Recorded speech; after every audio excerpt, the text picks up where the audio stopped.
محترم حضرات، قابل صد احترام معزز سامعین، اللہ رب العزت نے جب انسان پیدا فرمایا تو انسان کی پیدائش کے ساتھ ہی اس کی زندگی کا مقصد بھی بیان فرمایا، اور زندگی کا مقصد یہ بیان فرمایا کہ خلقت الجن والانس الا لیعبدون، کہ انسانوں اور جنوں کو میں نے اس لیے پیدا کیا کہ وہ میری عبادت کریں، وہ میری بندگی کریں، وہ میری عبادت کریں۔ میں نے انسانوں اور جنوں کو اس لیے پیدا کیا۔ جب مقصد زندگی عبادت ہے تو اللہ رب العزت نے پہلے انسان کی تخلیق کے ساتھ ہی عبادت گاہ بھی نصیب فرمائی، اور پہلی جو عبادت گاہ ہے، ان اول بیت وضع للناس للذی ببکۃ مبارکا وہدی للعالمین، پہلی جو عبادت گاہ انسانوں کو دی گئی، انسانوں کو عطا کی گئی، تو وہ بابرکت، پاکیزہ، مقدس، مبارک، محترم گھر ہے جو مکۃ المکرمہ میں ہے۔ مکۃ المکرمہ کے اندر جو گھر ہے، یہ پہلی عبادت گاہ کے طور پر اللہ رب العزت کی طرف سے تعمیر کیا گیا۔ پہلے انسان سیدنا حضرت آدم علیہ السلام ہیں، اور پہلی عبادت گاہ وہ مکۃ المکرمہ میں موجود، جس کو مسجد حرام بھی کہتے ہیں، جسے خانہ کعبہ بھی کہتے ہیں، جسے البیت العتیق بھی کہتے ہیں، وہ پرانا اور قدیم گھر وہ تعمیر کیا گیا۔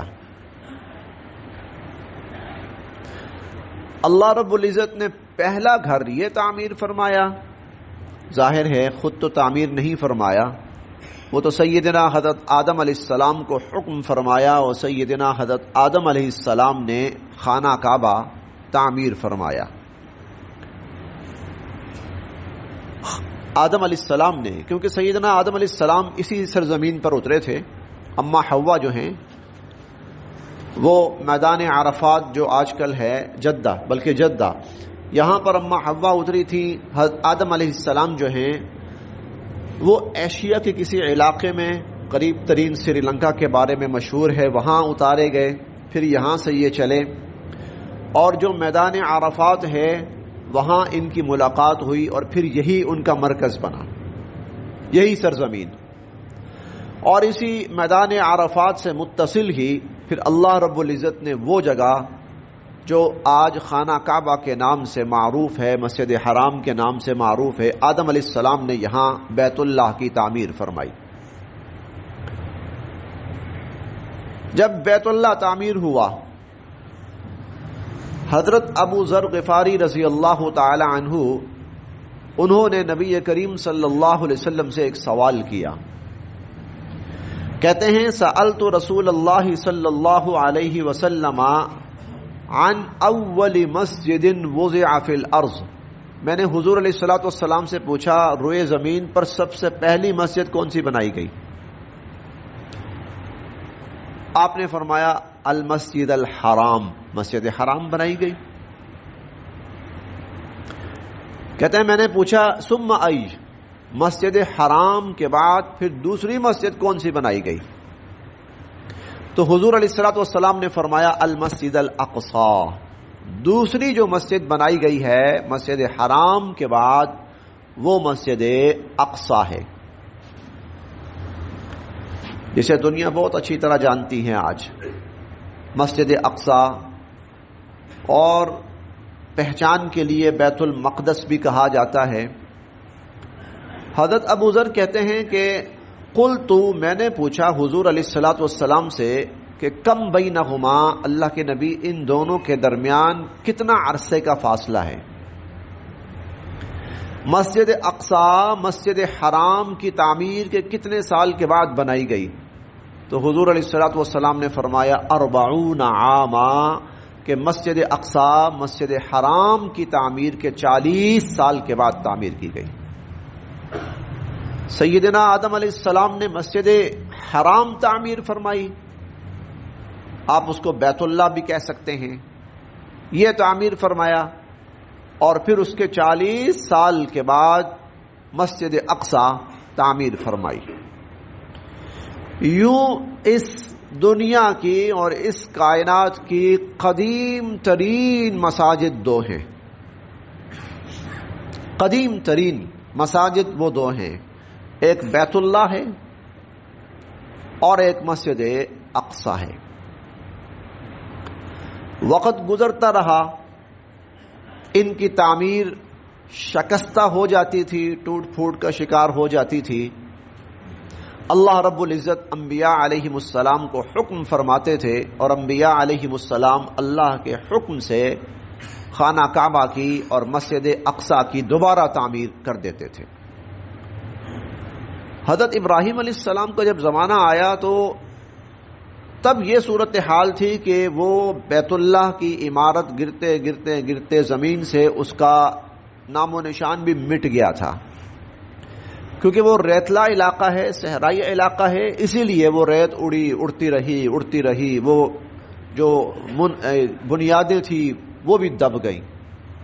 پھر اللہ رب العزت نے سیدنا ابراہیم علیہ السلام کو حکم فرمایا، جس کا تذکرہ قرآن کریم میں پہلے پارے کے اندر بھی آتا ہے، 17ویں پارے کے اندر بھی آتا ہے، وَإِذْ بَوَّأْنَا لِإِبْرَاهِيمَ مَكَانَ الْبَيْتِ، اور وَإِذْ يَرْفَعُ إِبْرَاهِيمُ الْقَوَاعِدَ مِنَ الْبَيْتِ، ابراہیم علیہ السلام نے خانہ کعبہ کو تعمیر کیا اللہ رب العزت کے حکم سے۔ وہ جس پتھر کے اوپر کھڑے ہو کر تعمیر فرما رہے تھے، اس پتھر پہ ابراہیم علیہ السلام کے قدموں کے نشانات ثبت ہو گئے، اور مقام ابراہیم کے نام سے وہ پتھر آج بھی خانہ کعبہ کے اندر نصب ہے، جس کے بارے میں اللہ تعالیٰ قرآن کریم میں فرماتے ہیں کہ وَاتَّخِذُوا مِن مَّقَامِ إِبْرَاهِيمَ مُصَلًّى، کہ اس مقام ابراہیم کے سامنے کھڑے ہو کر نماز پڑھو۔ اور جب انسان طواف کرتا ہے اور اس کا طواف مکمل ہوتا ہے تو پھر حکم یہ ہے کہ اس مقام ابراہیم کے سامنے اس طرح کھڑے ہو کر، اس طرح کہ مقام ابراہیم ہو اور اس کے پیچھے خانہ کعبہ ہو، اس طرح کھڑے ہو کر انسان 2 رکعات نماز پڑھے۔ اس کا حکم قرآن کریم میں اللہ تعالیٰ نے فرمایا۔ اسی طرح جو مسجد اقصی ہے وہ بھی منہدم ہوتی رہی، کبھی تو حالات کی وجہ سے منہدم ہوتی رہی اور کبھی دشمنوں کے ہاتھوں منہدم ہوتی رہی۔ چنانچہ حضرت داؤد علیہ السلام نے اپنے زمانے میں مسجد اقصی کی تعمیر شروع فرمائی، اور اس کی جو تکمیل ہوئی ہے حدیث مبارکہ میں آتا ہے، حضور علیہ الصلوۃ والسلام نے اوحى اللہ الی داؤد، حضرت داؤد علیہ السلام کی طرف وحی فرمائی کہ تعمیر آپ شروع کریں، اور اس کی جو تکمیل ہے وہ سلیمان علیہ السلام کے ہاتھوں ہوگی۔ اور سلیمان علیہ السلام کے ہاتھوں پھر اس کی تکمیل اس طرح سے ہوئی کہ 22ویں پارے میں وہ واقعہ مذکور ہے کہ تعمیر شروع کروائی بیت المقدس کی، اور جنات سے شروع کروائی۔ جنات بڑے ماہر تھے، سلیمان علیہ السلام کے ماتحت تھے، اور سلیمان علیہ السلام ان سے بہت بڑے بڑے پروجیکٹ کمپلیٹ کرواتے تھے۔ یعملون لہ ما یشاء من محاریب، بڑی بڑی بلڈنگیں و تماثیل اور کچھ نشانات، وجفان کالجواب وقدور الراسیات، یہ جنات سے تعمیر کرواتے تھے حضرت سلیمان علیہ السلام۔ اسی کے اندر بیت المقدس کی تعمیر بھی شروع کروائی سلیمان علیہ السلام نے، لیکن ان کا آخری وقت آ گیا، تعمیر ابھی مکمل نہیں ہوئی، اور تعمیر ان کے ہاتھوں مکمل ہونی ہے، اور وقت آ گیا ہے اللہ رب العزت کی طرف سے۔ اگر سلیمان علیہ السلام کی وفات ظاہر ہوتی ہے سامنے تو جنات کام چھوڑ دیں گے، وہ اللہ رب العزت کا جو پروجیکٹ ہے ایک بڑا، وہ نامکمل رہ جائے گا۔ چنانچہ اللہ تعالیٰ نے عجیب اپنی قدرت کا اظہار فرمایا، اور اظہار اس طرح فرمایا کہ سیدنا سلیمان علیہ السلام اپنا ایک دفتر تھا اس میں کھڑے ہوئے ہیں، فرشتہ آیا اور اس نے روح قبض کر لی، اللہ نے ان کے وجود کو اسی طرح کھڑا رکھا. ما دلہم علی موتہ الا دابۃ الارض تأکل من سأتہ. جنات آ کے دیکھتے سلیمان علیہ السلام کھڑے ہوئے ہیں، کام میں لگ جاتے. حالانکہ سلیمان علیہ السلام کا صرف ڈھانچہ کھڑا ہوا تھا، روح کب کی پرواز کر چکی تھی. اور جب تعمیر مکمل ہو گئی تو وہ دیمک جو ان کی لاٹھی کو کھا رہا تھا، کھاتے کھاتے دیمک نے لاٹھی کو کھوکھلا کر دیا اور سیدنا حضرت سلیمان علیہ السلام گر پڑے. فلما تبینت الجن، جب جنات کے سامنے یہ ساری حقیقت کھلی تو کہنے لگے لو کانوا یعلمون الغیب ما لبثوا فی العذاب المہین، اگر ہم غیب جانتے ہوتے تو ہم اتنی مشقت میں نہ پڑے رہتے. یوں اللہ رب العزت نے مسجد اقصی کی تعمیر مکمل فرمائی. بیت اللہ اور مسجد اقصی، خصوصاً مسجد اقصی، اس کے ساتھ ایک عجیب بات یہ منسلک رہی کہ اللہ رب العزت انبیاء علیہم السلام کا مرکز بناتے تھے مسجد اقصی کو. مسجد اقصی کو اللہ رب العزت انبیاء علیہم السلام کا مرکز بناتے تھے. چنانچہ جو بھی نبی آئے انہوں نے مرکز مسجد اقصی کو بنایا.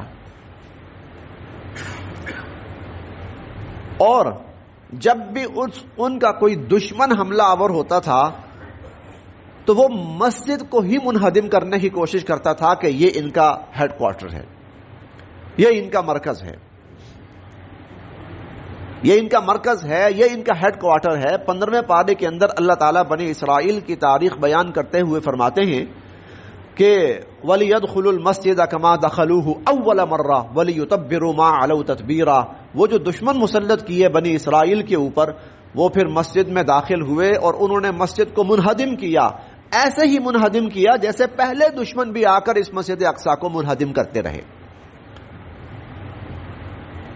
نبی حق پہ ہوتے تھے، نبی حق پہ ہوتے تھے، نبی مسجد کی تعمیر کرتے تھے. جو کافر ہوتا تھا، جو دشمن ہوتا تھا، جو مخالف ہوتا تھا، وہ آ کر مسجد منہدم کرتا تھا. حتیٰ کہ چلتے چلتے چلتے معاملہ سیدنا عیسیٰ علیہ السلام کو دیکھ لیجئے. سیدنا عیسیٰ علیہ السلام کی جو پیدائش ہوئی ہے بیت اللحم کے اندر ان کی پیدائش ہوئی ہے، اور یہ بیت اللحم چند کلومیٹر کے فاصلے پر ہے مسجد اقصی سے. اور حضرت عیسیٰ علیہ السلام کی والدہ ماجدہ، ان کی پرورش ہی مسجد اقصی کے ماحول کے اندر ہوئی ہے. ان کی پیدائش تو گھر میں ہوئی ہے، ان کی پیدائش مسجد اقصی کے ماحول کے اندر ہوئی ہے. اور ان کے خالو حضرت زکریا علیہ السلام وہ مسجد اقصی کے متولی اور منتظم تھے، یعنی ہیڈ کوارٹر کے ہیڈ تھے، وہ جو مرکز ہے ان کا. نبی کریم صلی اللہ علیہ وسلم کی ذات اقدس تشریف لائی. اب یہ نبی کسی مخصوص قوم کی طرف نہیں آیا، کسی مخصوص علاقے کی طرف نہیں آیا، کسی مخصوص جماعت کی طرف نہیں آئے. یا ایھا الناس انی رسول اللہ الیکم جمیعا. اے نبی علیہ الصلوۃ والسلام، آپ کو ساری انسانیت کے لیے نبی بنا کر بھیجا ہے. تو جب ساری انسانیت کے لیے نبی بنا کر بھیجا ہے تو پھر جتنے بھی مراکز ہیں اللہ رب العزت نے وہ سارے کے سارے مراکز نبی کریم صلی اللہ علیہ وسلم کو عطا فرمائے. وَأَنْتَ حِلٌّ بِهَذَا الْبَلَدِ، مکہ تو فتح فرمایا حضور کے ہاتھوں. حضور علیہ الصلوۃ والسلام کے ہاتھوں مکہ المکرمہ فتح فرمایا. آپ بیت اللہ کے اندر مسجد حرام کے اندر تشریف لے گئے اور وہاں کفر و شرک کی جتنی علامات تھیں آپ نے وہ سب ختم کی. جاء الحق وزهق الباطل، حق آ گیا باطل مٹ گیا. ان الباطل کان زہوقا، باطل نے تو مٹنا ہی مٹنا ہے. یہ تو ہوا یہ مرکز. اللہ رب العزت نے حضور علیہ الصلوۃ والسلام کو یہ مرکز عطا فرمایا. دوسرا مرکز تھا مسجد اقصی. دوسرا مرکز مسجد اقصی تھا. حضور علیہ الصلوۃ والسلام کی حیات مبارکہ میں مسلمانوں کی فتوحات ابھی وہاں تک نہیں پہنچنی تھی. آپ کی حیات مبارکہ میں صرف جزیرۃ العرب فتح ہوا، آپ کی حیات مبارکہ میں فتوحات وہاں تک ابھی نہیں پہنچنی تھی، لیکن مرکز آپ کو عطا ہونا تھا، کیونکہ مرکز تو نبی کو عطا ہوتا ہے۔ جو بھی نبی تشریف لاتے تھے اللہ رب العزت بیت المقدس ان کو عطا فرماتے تھے، مسجد اقصی ان کو عطا ہوتی تھی۔ چنانچہ اللہ رب العزت نے پھر وہ انتظام کیا جو پیغمبر دو عالم صلی اللہ علیہ وسلم کے شایان نشان تھا۔ مکہ کے بارے میں یہ انتظام کیا، آپ کو اجازت دی، یہاں کسی کے لیے جائز نہیں ہے کہ حملہ کرے، لڑائی کرے، کسی کے لیے جائز نہیں ہے۔ لڑائی تو بہت دور کی بات ہے، لڑائی بہت دور کی بات ہے۔ کسی شخص کے لیے وہاں پر کسی کو دھکا مارنا بھی جائز نہیں ہے، کسی کو ٹھوکر مارنی بھی جائز نہیں ہے، حتیٰ کہ اس بابرکت جگہ میں مسجد حرام کے بابرکت حدود کے اندر انسان تو انسان، آپ کسی چھوٹے سے چھوٹے پرندے کو بھی نہیں مار سکتے۔ ارادتاً چیونٹی کو پکڑ کے مارا نہیں جا سکتا، ارادتاً مکھی کو، مچھر کو مارا نہیں جا سکتا، ارادتاً۔ ہاں پاؤں کے نیچے آ کر کچلی جائے تو ایک الگ بات ہے، وہ معاف ہے اللہ رب العزت کی طرف سے۔ کوئی شکار وہاں نہیں کر سکتے، شکار وہاں حرام ہے۔ لیکن اب اللہ کے آخری نبی آئے ہیں، یہ مرکز حضور علیہ الصلوۃ والسلام کو دینا ہے، آپ کو عطا کرنا ہے، آپ کو غلبہ دینا ہے۔ اللہ رب العزت نے حضور کو اجازت دی، صحابہ کا لشکر لیجئے، 1-2 کا نہیں، 5-10 کا نہیں، 10,000 کا لشکر حضور علیہ الصلوۃ والسلام نے لیا، مکہ مکرمہ تشریف لائے، پورا مکہ مکرمہ فتح ہوا۔ وہ بدترین کافر جو نبی کریم صلی اللہ علیہ وسلم کی شان اقدس میں گستاخی کرتے تھے، شان اقدس میں، انہیں لگا ہماری خیر نہیں ہے، خانہ کعبہ کے غلاف کے ساتھ جا کر لپٹ گئے، ہمیں تو یہاں کوئی کچھ نہیں کہے گا، یہ تو محترم جگہ ہے، بالکل ہے، کسی کو مارنا حرام ہے، حرام ہے، جنگ و قتال لڑائی حرام ہے، حرام ہے، لیکن تمہارا جرم اتنا بڑا ہے کہ اللہ نے حضور علیہ الصلوۃ والسلام کے لیے کچھ وقت کے لیے اس کی اجازت دے دی۔ چنانچہ وہ ابن اختل جس نے خانہ کعبہ کے غلاف کو اپنے ارد گرد لپیٹ لیا تھا، حضور نے صحابہ کرام سے فرمایا جاؤ اسی حالت میں اس کی گردن مار دو۔ ایک مرکز یہ، دوسرا مرکز جو اس وقت تک روئے زمین پر موجود تھا وہ مسجد اقصی تھی۔ چنانچہ معراج کی رات اللہ رب العزت نے نبی کریم صلی اللہ علیہ وسلم کو جب معراج فرمائی تو اسرا بعبدہ لیلا من المسجد الحرام الی المسجد الاقصی، مسجد حرام سے لے گئے مسجد اقصی۔ یا اللہ، وہاں لے جانے کی کیا ضرورت ہے؟ آپ نے معراج کروانی ہے نا، اور معراج کہتے ہیں زمین سے آسمان کا سفر۔ حضور علیہ الصلوۃ والسلام مسجد حرام کے اندر، حتیم کے اندر لیٹے ہوئے ہیں، اس سے بابرکت جگہ کون سی ہوگی؟ خانہ کعبہ سے حضور علیہ الصلوۃ والسلام کو اٹھایا جائے، آسمانوں پر لے جایا جائے، اس سے بابرکت تو روئے زمین پر جگہ کوئی نہیں ہے۔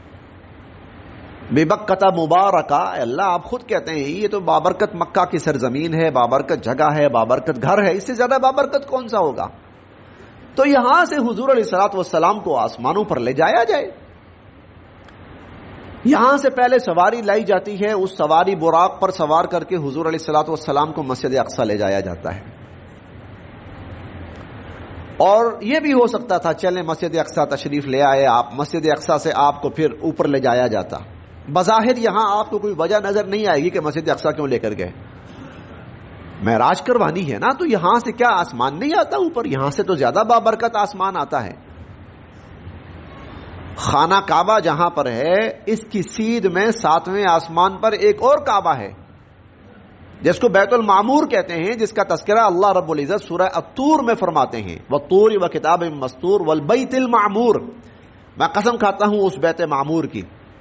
تو یا اللہ، اس سے زیادہ بابرکت جگہ کون سی ہوگی؟ تو یہ تو اور زیادہ بابرکت ہے کہ یہاں سے حضور علیہ الصلوۃ والسلام کا سفر شروع فرمایا جائے، نہیں بلکہ یہاں سے لے جایا گیا حضور علیہ الصلوۃ والسلام کو۔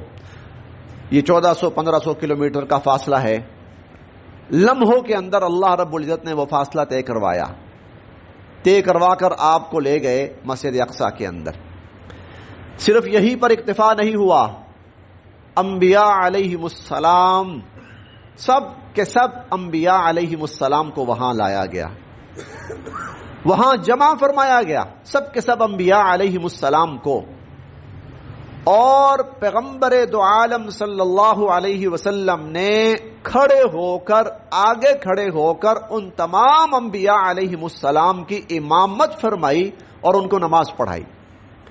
سب انبیاء علیہم السلام نے پیغمبر دو عالم صلی اللہ علیہ وسلم کی امامت کے اندر نماز پڑھی۔ یہ کیا تھا؟ یہ پیغام تھا کہ آج تک تو یہ مرکز تمہارا ہوتا تھا، آج سے یہاں کا امام میں ہوں، آج سے یہ میرا ہیڈ کوارٹر ہے، ہیڈ کوارٹر نہ بھی کہیے، آج سے یہ میرا مرکز ہے۔ وہ تو مکہ المکرمہ تھا۔ پھر حضور علیہ الصلوۃ والسلام نے جب مدینہ منورہ تشریف لے گئے، مسجد نبوی تعمیر فرمائی، تو مسجد اقصیٰ اس طرح حضور علیہ الصلوۃ والسلام کو اللہ کی طرف سے دلوائی گئی۔ اسی لیے آپ بڑے حیران ہوں گے اس بات پر کہ حضور علیہ الصلوۃ والسلام دنیا سے پردہ فرما گئے، اور آپ کے دنیا سے پردہ فرمانے کے بعد 2 سال سیدنا حضرت ابو بکر صدیق رضی اللہ عنہ خلیفہ رہے۔ 2 سال کے بعد جب ان کا وصال ہوا، سیدنا عمر فاروق رضی اللہ عنہ خلیفہ بنے۔ سن 12 ہجری میں سیدنا عمر فاروق رضی اللہ عنہ خلیفہ بنے، سن 12 ہجری میں، اور سن 14 ہجری میں فلسطین، مسجد اقصیٰ، بیت المقدس سب فتح ہوا۔ صرف 2 سال کے بعد فتح کیسے ہوا؟ فتح کیسے ہوا؟ لڑائی ہوئی؟ نہیں ہوئی۔ تلواریں چلی؟ نہیں چلی۔ لاشیں گری؟ نہیں گری۔ مسلمان گئے فتح کرنے کے لیے، وہاں کا جو مذہبی طبقہ تھا انہوں نے کہا لڑنے کی ضرورت ہی نہیں ہے، ان کا لڑنے کی ضرورت ہی نہیں ہے۔ پھر کہنے لگے ہماری کتابیں ہمیں یہ کہہ کر گئی ہیں کہ نبی آخر الزمان جب آئیں گے تو ان کا ایک امتی آئے گا، اور جب امتی آئے تو یہ مرکز اس کے حوالے کر دینا۔ جی، سیدنا عمر رضی اللہ تعالی عنہ کو جب یہ پیغام ملا، چلے کس طرح چلے؟ کتنی فوج تھی ان کے ساتھ؟ ہونا تو یہ چاہیے کہ 50-60 ہزار، کوئی لاکھ کی فوج تو ہو، نہیں۔ کون تھا ساتھ؟ ایک غلام، ایک اونٹ، ایک غلام۔ اس کیفیت کے ساتھ یہ چلے۔ میں اس کی مزید تفصیل میں نہیں جاتا، وقت نہیں ہے اس کا۔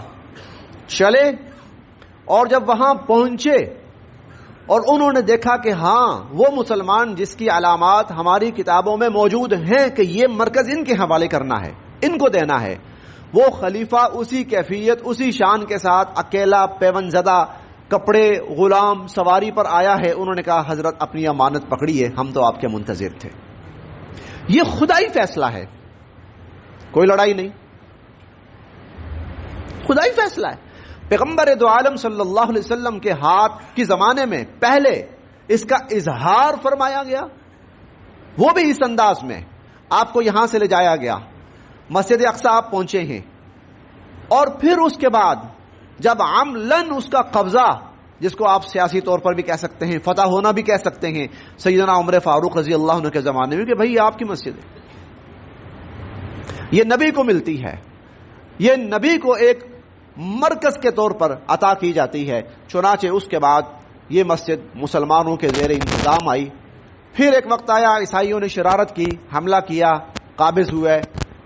پھر اس کے بعد اللہ رب العزت نے ایک مرد مجاہد پیدا فرمایا، صلاح الدین ایوبی.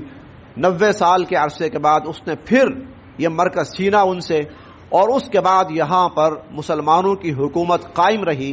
اور یہ تقریباً آپ کہہ سکتے ہیں کہ 1200 ساڑھے 1200 سال یہ حکومت مسلمانوں کی جوں کی توں قائم رہی. اب صورتحال آپ کے سامنے ہے. اب صورتحال ایک دفعہ پھر اللہ کے دشمن، ایمان والوں کے دشمن، وحی کے دشمن، کتابوں کے دشمن ایک دفعہ پھر اسی مسجد اقصی کو منہدم کرنا چاہتے ہیں، جس کو ہمیشہ سے کافر منہدم کرتا آیا ہے. نبی آ کے آباد کرتے تھے، نبیوں کے ماننے والے وہاں عبادات کرتے تھے، اور دشمن آ کر، چاہے وہ دشمن جالوت کی صورت میں تھا، چاہے وہ دشمن بخت نصر کی شکل میں تھا، چاہے وہ دشمن کسی اور شکل میں آیا، قرآن کریم نے کہا وَلِيَدْخُلُوا الْمَسْجِدَ كَمَا دَخَلُوهُ أَوَّلَ مَرَّةٍ وَلِيُتَبِّرُوا مَا عَلَوْا تَتْبِيرًا، کہ دشمن، اے بنی اسرائیل، یہ دشمن اس مسجد کو اسی طرح تباہ کرتے رہیں گے جس طرح پہلے دشمن تباہ کرتے رہے ہیں. آج پھر یہی صورتحال ہے. اور جب دشمن اس مسجد کو تباہ کرنے پہ تلا ہوا ہے تو پھر کچھ ایمان والے نبیوں کی سنت کو زندہ کرتے ہوئے، ایمان والوں کی سنت کو زندہ کرتے ہوئے اسی مسجد کے تحفظ کے لیے اسی طرح ڈٹے ہوئے ہیں، اسی طرح جمے ہوئے ہیں. وہ تو ڈٹے ہوئے ہیں، وہ جمے ہوئے ہیں، اور وہاں کے جو لوگ ہیں وہ اس مسجد اقصی کے تحفظ کے لیے ہر قربانی دے رہے ہیں. لیکن اس کے ساتھ ساتھ ساری دنیا کے مسلمان، وہ بھی نبی کریم صلی اللہ علیہ وسلم کی امتی ہیں، ان کی بھی وہی ذمہ داری ہے جو اہل فلسطین کی ہے، جو غزہ والوں کی ہے. اب یہاں سوال یہ پیدا ہوتا ہے، کیا وہ اپنی ذمہ داری ادا کرنے کے لیے تیار ہیں کہ نہیں ہیں؟ اب سوال یہ ہے، اب وقت ہے ایک دفعہ پھر اللہ کا وہ گھر جس میں نبی کریم صلی اللہ علیہ وسلم کو سارے نبیوں کا امام بنا کر کھڑا کیا گیا. آج دنیا کا ملعون اور غلیظ ترین دشمن اس کو تباہ کرنا چاہتا ہے. امت مسلمہ مجموعی طور پر تماشا دیکھ رہی ہے، لیکن نہیں، ہم نے تماشا نہیں دیکھنا. ہم تماشائی نہیں بننے چاہیے، ہمیں تماشائی نہیں بننا چاہیے، ہمیں حضور کا امتی بننا چاہیے. ہمیں حضور کا امتی بننا چاہیے کہ آپ نے اس مسجد کو نماز سے آباد فرمایا ہے، آپ کے صحابہ نے آ کر اس مسجد کو نماز سے آباد فرمایا. حضور نے فرمایا تھا لا تشد الرحال الا الى 3 مساجد، 3 مسجدیں ایسی ہیں وہاں تو سفر کر کے جا کے نماز پڑھنی چاہیے. 3 مسجدیں آپ نے فرمایا، مسجدی حاضہ، ایک میری مسجد مسجد نبوی، و مسجد الحرام، اور ایک مسجد حرام خانہ کعبہ، اور تیسرا آپ نے فرمایا مسجد الاقصی، مسجد اقصی. یہ تو وہ جگہ ہیں جہاں سفر کر کے جا کر نماز پڑھنی چاہیے. حضور علیہ الصلوۃ والسلام فرماتے ہیں من احل بحجۃ او لعمرہ، جو شخص حج کا احرام باندھے یا عمرہ کا احرام باندھے، من المسجد الاقصی الی المسجد الحرام، مسجد اقصی سے مسجد حرام کی طرف، حج کا احرام باندھے یا عمرہ کا احرام باندھے، مسجد اقصی سے احرام باندھے مسجد حرام کی طرف آئے، آپ نے فرمایا غفر له ما تقدم من ذنبه او وجبت له الجنہ. صحابی کہتے ہیں حضور نے یہ 2 الفاظ استعمال فرمائے، ان میں سے ایک فرمایا، یا تو یہ فرمایا اللہ اس کے اگلے پچھلے سب گناہ معاف فرما دیں گے، اور یا یہ فرمایا کہ اللہ نے اس کے لیے جنت لازم فرما دی. اللہ نے اس کے لیے جنت لازم فرما دی. آج روئے زمین کا وہ پاکیزہ خطہ، وہ نبیوں کا مسکن، وہ نبیوں کی جگہ، وہ جس کو نبیوں نے آباد کیا عبادات سے. 3 پارے میں ہم حضرت زکریا علیہ السلام کا واقعہ پڑھتے ہیں، وَهُوَ قَائِمٌ يُصَلِّي فِي الْمِحْرَابِ، وہ مسجد اقصی کی عبادت کی جگہ پر کھڑے نماز پڑھ رہے تھے جب فرشتے نے آ کر ان کو بیٹے کی مبارکباد دی، خوشخبری دی. تو انبیاء آ کر عبادات کیا کرتے تھے. دشمن اس کو ختم کرنا چاہتا ہے، غلیظ ترین دشمن، ناپاک ترین دشمن، وہ کہ جس کے اوپر اللہ رب العزت نے ہمیں ہر نماز کی ہر وقت میں لعنت کا حکم دیا ہے. جی ہاں، ہم پڑھتے ہیں اہدنا الصراط المستقیم، یا اللہ ہمیں سیدھے راستے پر چلا. صراط الذین انعمت علیہم، ان لوگوں کے راستے پہ چلا جن پر آپ نے انعام فرمایا. اور آگے فرمایا کہ پھر چوتھے پارے 5ویں پارے میں آتا ہے انعام کن پر فرمایا؟ من النبیین والصدیقین والشہداء والصالحین، انبیاء، صدیقین، شہداء اور صالحین، ان پر انعام فرمایا، ان کی راہ پر چلا. غیر المغضوب علیہم، اللہ جن پر آپ کا غضب نازل ہوا ان کی راہ پہ نہ چلا. اور شاہ عبد القادر محدث دہلوی رحمۃ اللہ علیہ نے انہوں نے ترجمہ یہ کیا ہے مغضوب ای الملعون، یعنی جن پر اللہ آپ کی لعنتیں اتری ہیں. اور یہ سورہ فاتحہ ہر نماز کی ہر رکعت میں ہم پڑھتے ہیں، ہر نماز کی ہر رکعت میں ہم پڑھتے ہیں، دن میں 20 مرتبہ اللہ نے ہمیں کہا ہے ان پر لعنت کرو. وہ آج اس پاکیزہ وہ جگہ کو، پاک سرزمین کو، پاک مسجد کو منہدم کرنا چاہتے ہیں. ہاں بھائی، کون کون ہے جو اس کے لیے اپنا کردار ادا کرنا چاہتا ہے؟ میرے دونوں ہاتھ. اللہ رب العزت ہمارے اس جذبے کو قبول فرمائے. ہونا یہ چاہیے کہ ہم سب جائیں اور جا کر وہاں جمع ہوں، اتنا ہی کافی ہے.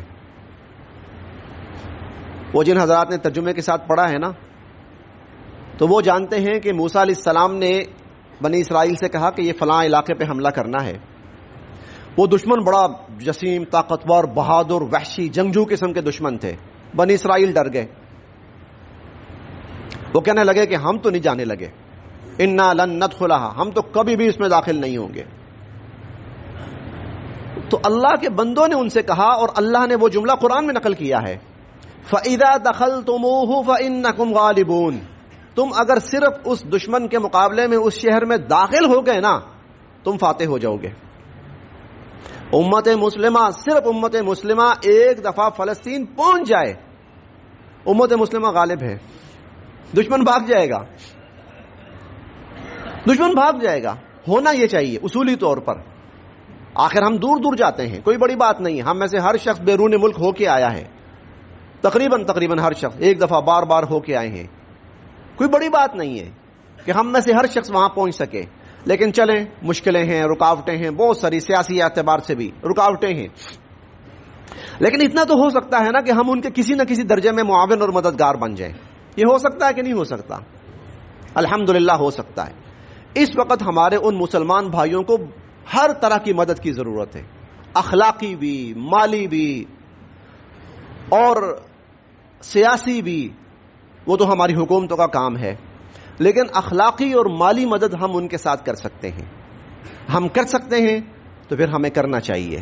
اور الحمدللہ اس مسجد سے ان کے لیے ایک سلسلہ شروع کیا جا چکا ہے. آپ میں سے بہت سے حضرات کے علم میں ہوگا کہ اب الحمدللہ ایسے راستے بن چکے ہیں کہ ان تک مالی امداد پہنچائی جا سکے، کھانا پینا بھی پہنچایا جا سکے، اشیاء بھی پہنچائی جا سکے.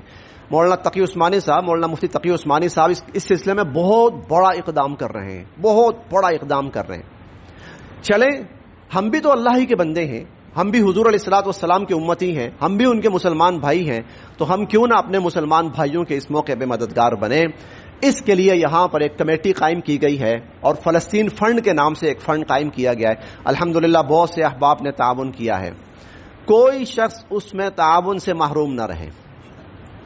تھوڑا زیادہ کی کوئی لمٹ نہیں ہے.